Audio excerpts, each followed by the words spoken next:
What has become an increasingly popular realization is that America is terrible. America is a plutocracy, not in the hyperbolic, yeah, we have way too much money in politics. No, an honest to God oligarchy that is now facing extinction and trying to solidify the power they always had, but were able to exercise insidiously. But this really isn't anything new. It happened during the Civil War, and the federal government is so strong now, it's unlikely anything more than, I don't know, maybe something like the Troubles in Ireland will occur. Either that, or we really will have a fascist takeover of the United States. In some ways, it would have been better if we had stayed a loose union, since now we are playing a all or nothing game. To get back to my main point, though this is nothing new in American history, we always knew a second revolution was needed because the first only served the interests of rich white guys. And then we had the Civil War, which inched us closer to equality. We had a second Reconstruction, and now we need a third. Garrison burned the Constitution, and Malcolm X recognized what others had thought had been avoided because of the Civil Rights Bill: that the whole American government is so oppressive that it will be autocratic long before it allows equality. And during all those incidents in American history where people fought back, collected to some degree by Howard Zinn, I feel like should be named to create greater solidarity. After all, the whole reason we are divided by race, gender, religion, sexuality, etc., is because it serves the wealthy to divide among those lines rather than us group together and recognize we are all a part of the same class. How could we create identity? How should we create identity? These various groups hurt by the American government. I can honestly think of no better term than anti-American. That is, after all, who we are fighting against. I was taken by the anti-theists, or new atheists, as you want to call them, who very quickly learned to use terms to group themselves. For atheists, this was particularly important since they needed solidarity but could never call themselves a religion. So they identified themselves by what they were opposed to rather than what brought them together. The term new atheist, I have to imagine, was taken from the term new woman or new Negro from the turn of the previous century.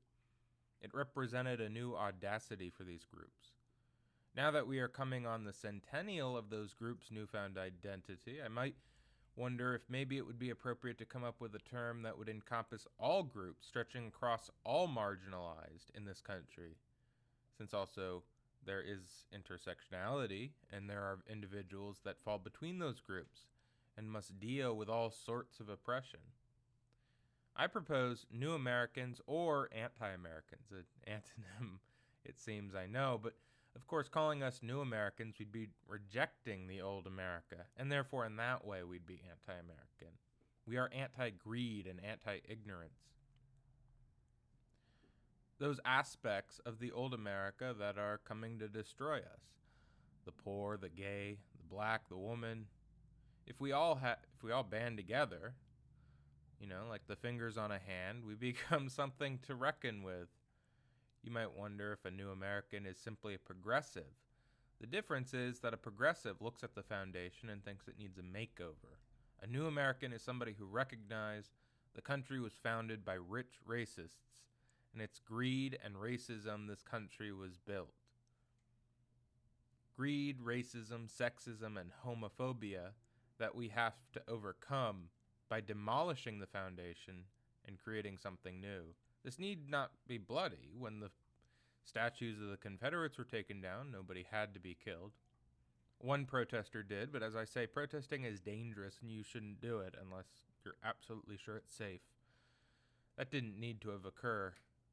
Then again, when slavery was approaching its end, the South rebelled. Like I said, the federal government is too strong for that to happen again. Therefore, if there is any violence, it will be committed by terrorists.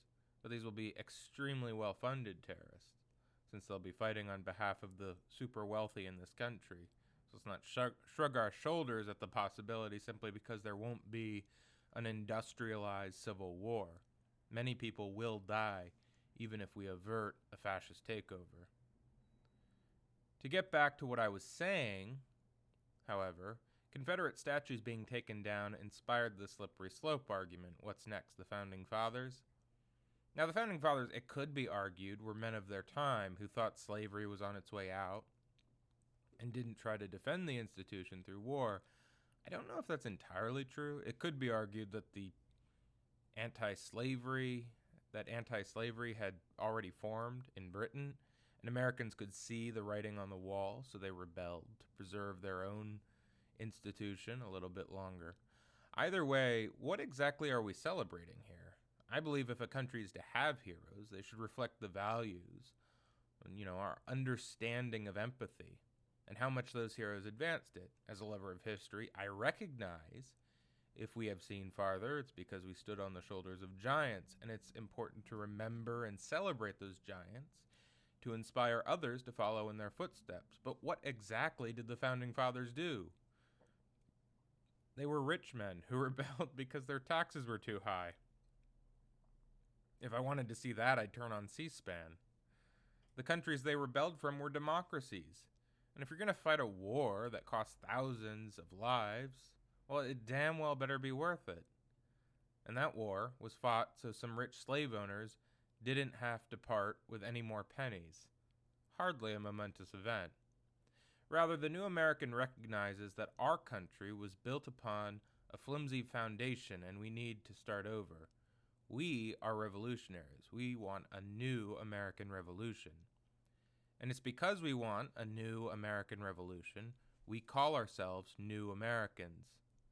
We were the people left out in the original Constitution, and we want a new Constitution that reflects the one as different.